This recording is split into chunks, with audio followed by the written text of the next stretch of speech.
इस देश ने लोकतंत्र मनाया, मतदान हुआ, जन जन का अधिकार, यही बना हमारा हथियार। अब सत्ता भी हम लाते हैं, सरकार भी खुद बनाते हैं।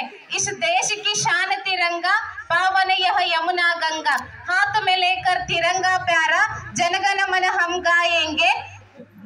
सारे जहां से अच्छा हिंदुस्ता हमारा, हम बुलबुले हैं इसकी एक गुलसिता हमारा ಎಂಬ ಮಾತನ್ನ ಹೇಳ್ತಾ, ಕಂದನಿಲ್ಲದ ಭಾಗ್ಯ ಮಂದಿ ಇಲ್ಲದ ರಾಜ್ಯ ಚಂದವಲ್ಲವೋ ಅಂತ ಸರ್ವಜ್ಞ ಹೇಳಿದ ವಾಣಿಯಂತೆ ಈ ಒಂದು ಪ್ರಜಾಪ್ರಭುತ್ವದಲ್ಲಿ ಪ್ರಜೆಗಳೇ ಪ್ರಭುಗಳು ಅನ್ನುವಂತ ಮಾತನ್ನ ಹೇಳ್ತಾ ಎಲ್ಲರಿಗೂ ಮತ್ತೊಮ್ಮೆ ಗಣರಾಜ್ಯೋತ್ಸವದ ಶುಭಾಶಯಗಳು.